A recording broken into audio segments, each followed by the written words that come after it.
The jackass who said that the other one is clandestine is just as clandestine as the other one. You see what happened?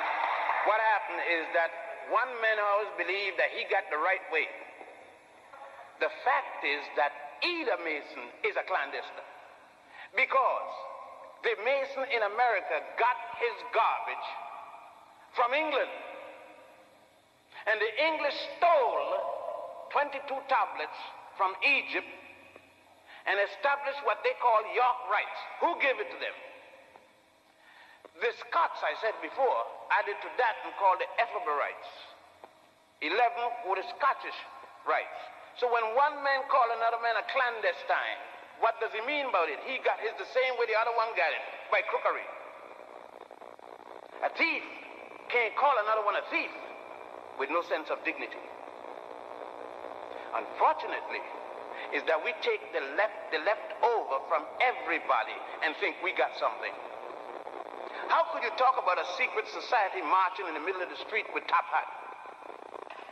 You're not secret if you march in the middle of the street.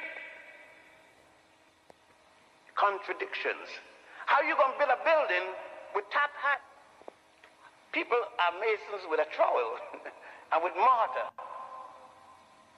But again, you see, Europeans do it, so it's got to be right. So we get into it too. How could you talk about the Grand Lodge of Luxor and then at the same time say that it comes from Solomon? If the Grand Lodge is in Luxor, Solomon ain't got nothing to do with it. Solomon is only 991 and 971 BC. The Grand Lodge of Karnak, the Grand Lodge of Saqqara, more than 3,000 years before the birth of Solomon.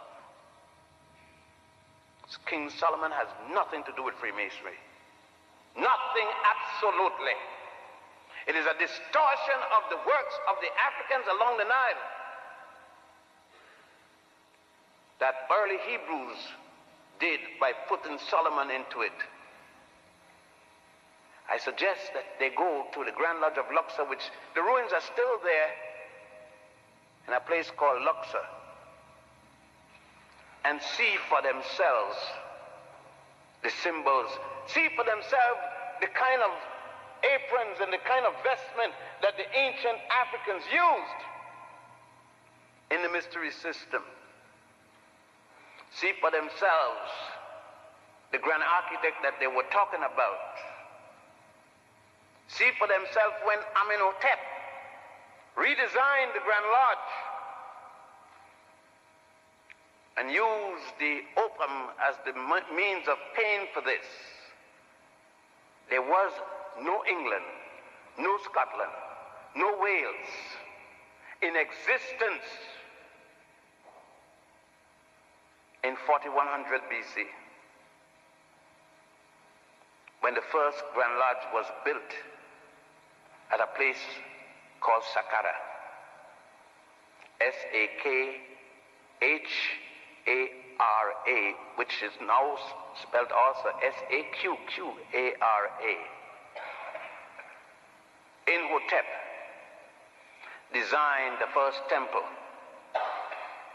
The man who was the multi-genius more than 2,000 years before Michelangelo gained that term. Go and take a copy of the Egyptian Book of the Dead and the Papyrus of Ani and look at the Masonic symbols in there and see if anybody today using that. And then see if they had any British top hat, white shirt, black tie, and cut away. As a matter of fact, that type of dress didn't exist yet. That's strictly European. In spite of the Charter House in England, the Charter House in France, and the Charter House in Italy.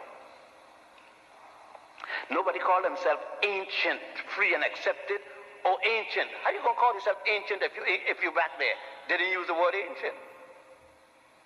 So those who call themselves free and accepted, those who call themselves ancient, free and accepted, they're still imposters, both of them. Because no one over there carried them through. No one over there carried them naked. No one that over there raised them from a dead level to a perpendicular. No one over there put a toe line and a cow toe on them. It was stolen. And it says that a man could not be raised from a dead level to a perpendicular unless he was raised in the Grand Lodge. So they're all imposters. You can't raise somebody in Alabama. You got to go to Egypt.